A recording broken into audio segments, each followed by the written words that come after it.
So, Alhamdulillah, Alhamdulillahi, alladhi tatimu bihi as-salihatu.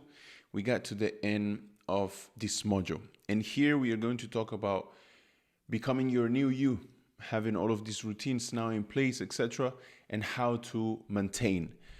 All right, so first of all, I want to, bring to your attention, guys, that, this is a common rule of thumb actually became that according to a study in 2009 published in the European Journal of Social Psychology, it takes 18 to 254 days for a person to form a new habit.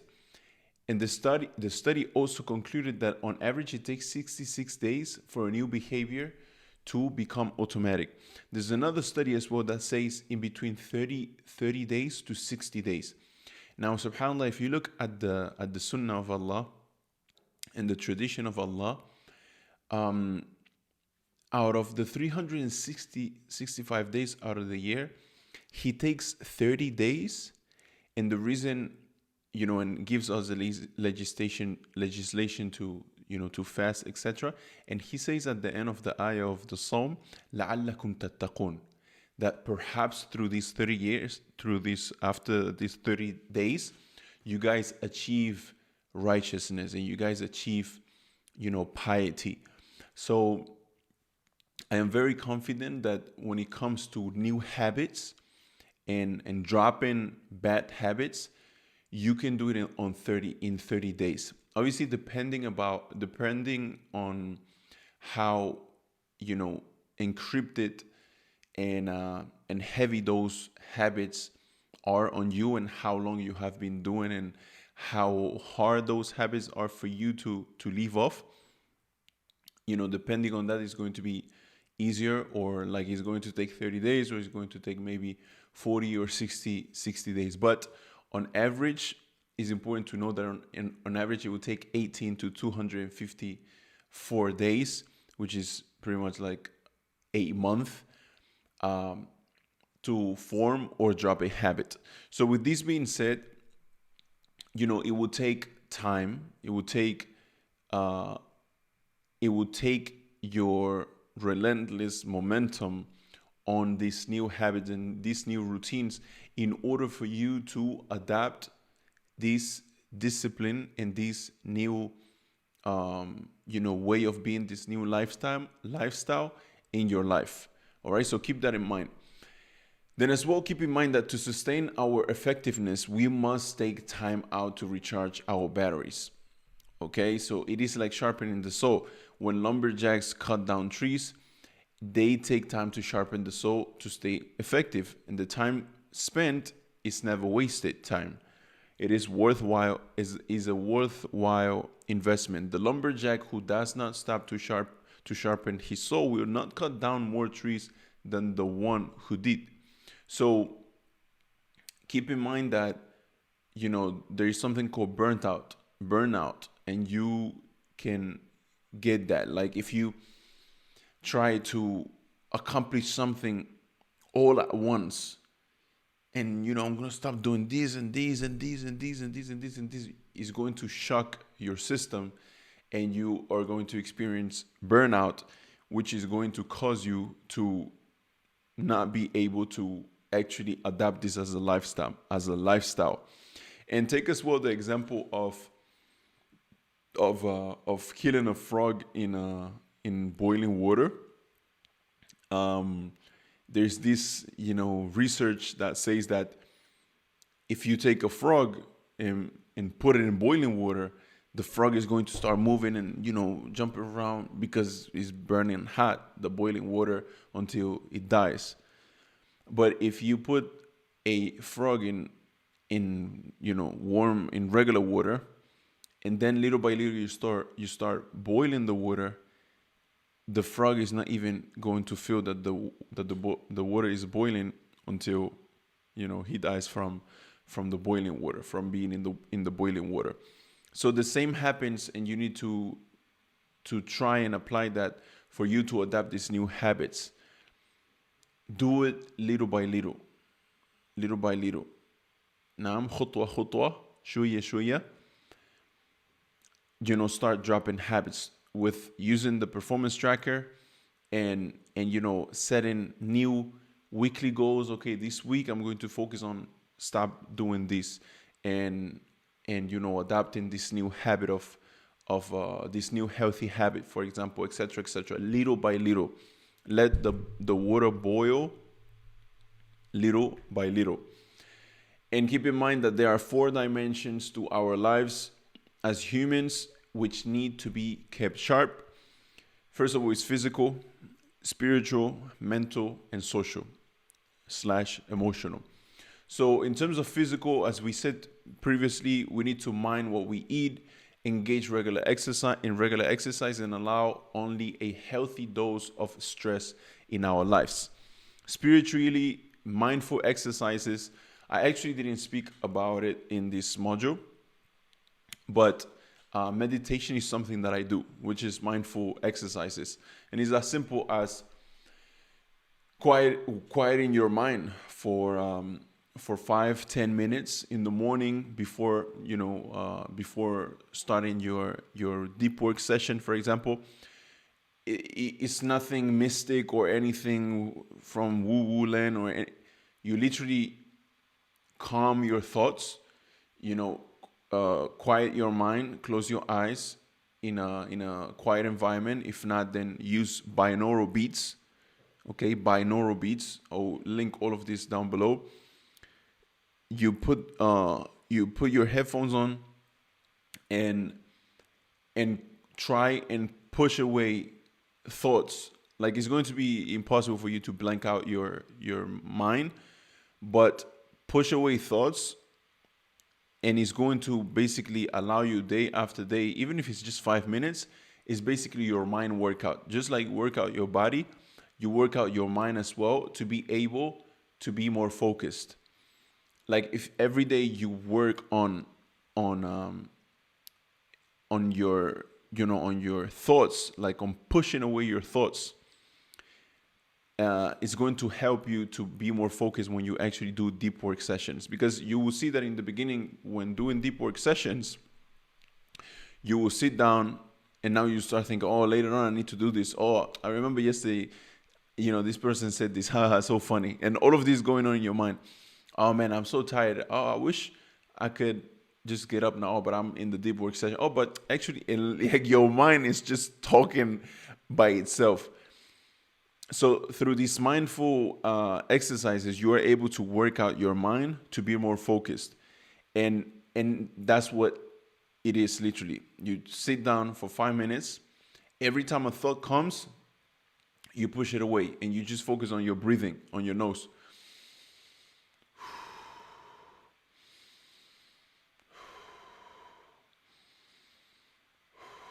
And a thought comes, push it away. Thought comes, push it away. So thought comes, push it away. You can start with 5 minutes. 5 minutes a day before your job. You will see the benefit of it as well. When throughout the day, when you are stressed out, maybe you're at work, or maybe you just are exhausted from talking to people at work, maybe, or from studying, or whatever it might be, or stressed out because of your children or your family, or something that an event that's going on in your life. Taking 5 minutes to calm your body and calm your mind is going to allow you to release stress. And as we said, stress is not good. To have an excess of stress in your body, it might cause diseases. It can cause different illnesses, etc. So having these mindful exercises are very important. And yeah, that's what mindful exercises are. Prayer, obviously, we pray 5 times a day. So actually intending and understanding that the prayer is for your benefit, it will give you more khushu'. So if you pray with the intention of clearing your sins and finding peace, and keeping your spiritual health healthy, if you do it with all of those different intentions, you will attain more khushu'. Reflecting on our values, visualizing mission statement and principles, checking our set of paradigms and essential practices. All of this is related to the affirmations that we set on our performance tracking sheet, on our bathroom, etc., etc. So that's what's going to work. All of these different things is going to work towards our spiritual health. When it comes to mentally, we need to engage in our hobbies more, and read good books, cut down the time we spend on social media, and create something worthwhile. Journaling, writing poems or letters, and some examples. We can also be involved in planning or organizing events to keep our minds active. So this, in terms of mentally, it's basically what we mentioned before, downtime.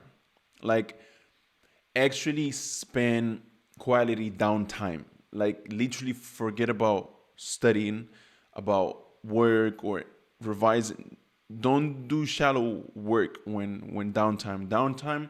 Literally spend time with your loved ones, engage in your hobbies, whatever it is, painting, I don't know, whatever you like to do. It might be playing with your children or your siblings, whatever it might be. That's going to help your mental, like having a healthy social environment, and letting all of that stress go away by not thinking about the things that take a lot of your energy, like studying and learning new things, etc. And lastly, socially, we can make efforts to build healthy relationships, participate in activities that involve other people, and show genuine love to them. Make attempts to live peaceably with everyone, have a pleasing charm. So this can obviously happen with, your social environment already that you have, or it can happen as well with the students in the program. Okay, so whatever whatever your social environment is, pay attention to it. It's not healthy to spend, long periods of time by yourself.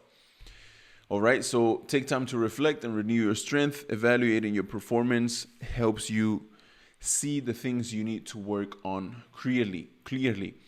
And this is something, when it comes to visualizing, subhanAllah, one way that I like to put it is that, you see, when you're every day in your routine, you come, you tired, go sleep, wake up, start your deep work session, then get up again, and then, go to work, and then come back, and then the children, and then when you're in your routine every single day,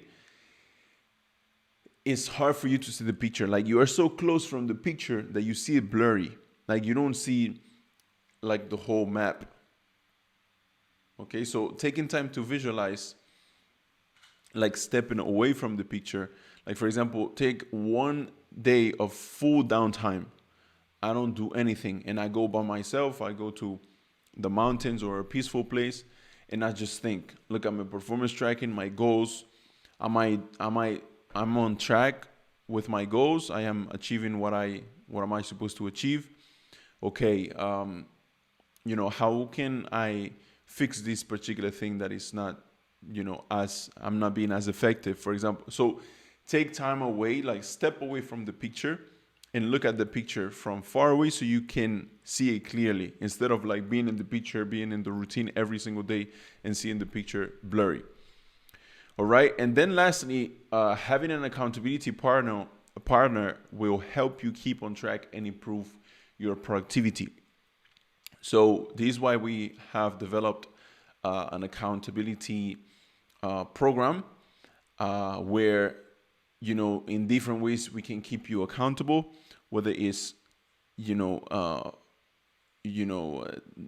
directly with you on one-on-one, whether it's with another student, etc. To learn more about it, I will leave you as well, guys, the link down below. You might as well click it from the actual, on the upside, on the up right corner. Just click the accountability partner program or accountability program, and you can see all the information about this in there. So yeah, guys, with this being said, we got to the end of this module. I enjoyed a lot, getting this ready for you guys. It's a good reminder as well for myself. Now, an action step that I want you guys to do is go ahead and leave a comment down here, down this below this video. Say done, and tell us what you think about the whole module and how it has helped you, and your aha moments, like the moments where you was like, wow, like this is actually life changing. If I apply it, it's going to definitely help, etc., etc.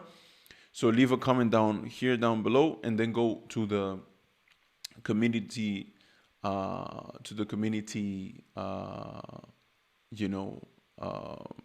environment on Telegram, and leave a comment in there as well, talking about the guide to discipline and how beneficial it is, so you can motivate other students to do so, and do it with the intention of getting your brother, or like wanting the good for your brother that you want for yourself, so you can get good deeds when they go ahead and watch it and start applying it. All right, guys, it's time to start now. So let's put all of these routines and habits in place. Make sure you apply them before you actually start doing the work, and going into the modules and learning, in order for us to, be effective and have the system in place before we actually go into the battlefield. All right, see you guys on the next module. Wassalamu alaikum wa rahmatullah.